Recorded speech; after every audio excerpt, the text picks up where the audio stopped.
Akses listrik masih terputus di beberapa wilayah di Sumatera Barat dan kini kita telah bergabung dengan General Manager PT PLN Persero WID Sumatera Barat. Ada Pak Ajrun Karim. Selamat siang Pak Ajrun. Selamat siang, Mbak Lintang.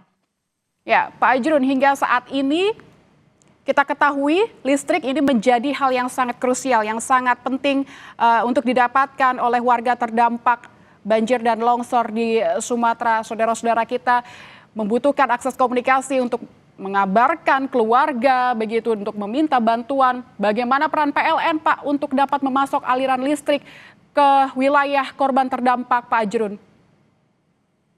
Baik, terima kasih Mbak Lintang. Sebelum menyampaikan, saya ingin menyampaikan yang pertama, alhamdulillah kondisi di Sumatera Barat masih lebih baik daripada yang terjadi di Sumatera Utara dan di Aceh. Jadi hampir seluruh fasilitas inti induk PLN dalam kondisi baik, yaitu pembangkit dalam kondisi aman, 21 gardu induk dalam kondisi aman, dan jaringan utama dalam kondisi aman. Tapi yang terkena adalah ada beberapa, total ada 2.302 gardu yang kena, bukan gardu induk, gardu. Dan total pelanggan yang terkena adalah sekitar 270.149 pelanggan pada 74 penyulang. Total penyulang yang ada di Sumatera Barat 389, yang kena 74. Terhitung sejak Jumat tanggal 29 itu kita mulai perbaikan karena kondisi cuaca sudah mulai reda, sudah tidak ada hujan. Dan kita menyadari bahwa listrik menjadi salah satu instrumen komponen pokok yang dibutuhkan selain air dan komunikasi. Dan kita berharap listrik bisa segera mungkin masuk ke daerah-daerah yang terdampak, yang tersebar 15 dari 19 kota kabupaten yang ada di Provinsi Sumatera Barat, Mbak Lintang. Baik, tadi Anda menyebutkan Sumatera Utara sudah jauh lebih baik begitu ya Pak untuk pasokan listrik ya. Lantas sejauh ini upaya apa yang digeber oleh PLN untuk tadi menyalurkan listrik ke Sumatera Barat, mungkin di Aceh juga Pak? Baik, saya kebetulan membawa wilayah Sumatera Barat, Mbak Lintang. Jadi kondisi di Sumatera Barat saat ini dari total yang terdampak ada 7 titik segmen. Total kalau pelanggan secara jumlah penyulang sudah menyala semua. 389 penyulang, yang terdampak 74 semua sudah menyala, tapi ada 7 segmen atau 7 jorong, 7 desa yang masih terganggu, yang tersebar di 3 kabupaten. Yang pertama di Padang Pariaman, insya Allah hari ini sudah bisa menyala di daerah Sicincin, Kayu Tanam, daerah Sikayan, Sipinang, dan Sipisang. Insya Allah mungkin siang ini sudah bisa menyala karena kita sudah bisa mendirikan 15 gawang dan 16 tiang, dan sudah terpasang traves dan trafo. Insya Allah tinggal penarikan jaringan. Yang kedua yang sudah menyala di Kabupaten Simpang 4 itu sudah menyala kemarin 2 hari yang lalu, Mbak.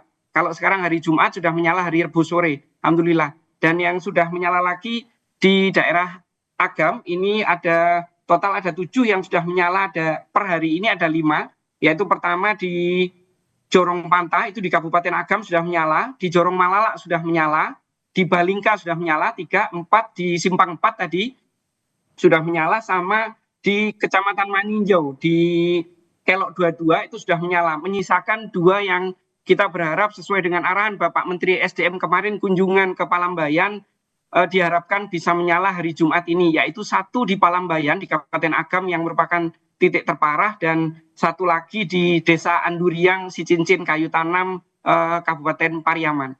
Demikian, Mbak. Berarti bisa Anda pastikan hari Jumat ini di Agam semua sudah bisa tersalurkan listrik, Pak? Alhamdulillah, insya Allah, Mbak. Kami upayakan semaksimal mungkin kalau tidak ada perubahan dan cuaca tidak ada hujan, teman-teman bisa maksimalkan untuk bisa melakukan penyaluran dan bisa menyelesaikan sampai sore ini.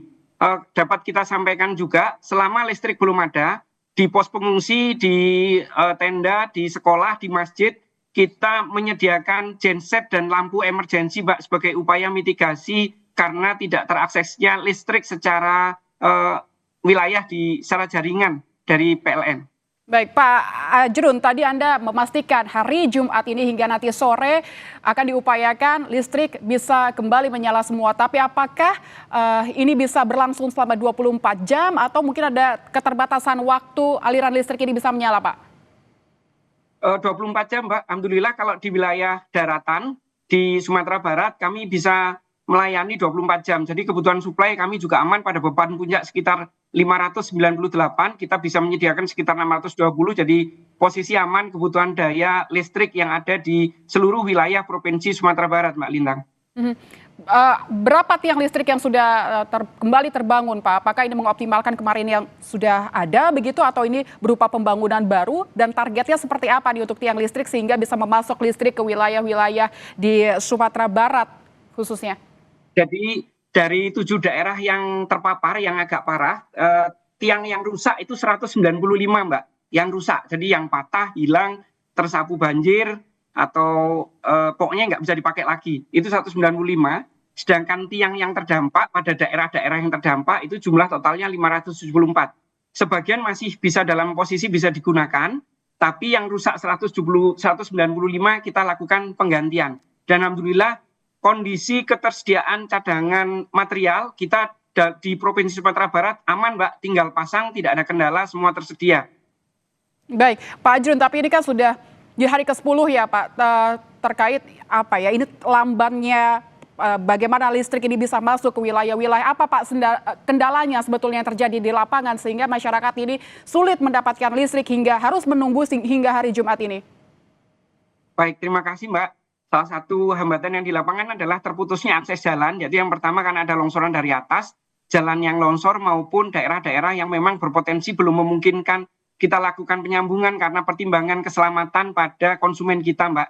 Jadi daerah banjir, kita akan masuk setelah mendapatkan declare dari BPPD, dari pemerintah, dari pihak keamanan setempat, sehingga PLN dianggap aman untuk mulai melakukan penyambungan pada daerah yang terdampak bencana, Mbak Lintang. Baik, tentu kondisi aman juga perlu diperhatikan untuk penyambungan listrik ini ya Pak, sehingga tidak menimbulkan korban jiwa lainnya. Terima kasih Pak baik buat Ajrun. pengguna maupun PLN. Baik, demikian Mbak Lintang. Baik, terima kasih Pak Ajrun Karim, GM PLN Persero Sumatera Barat telah berbincang bersama kami di Breaking News Kompas TV.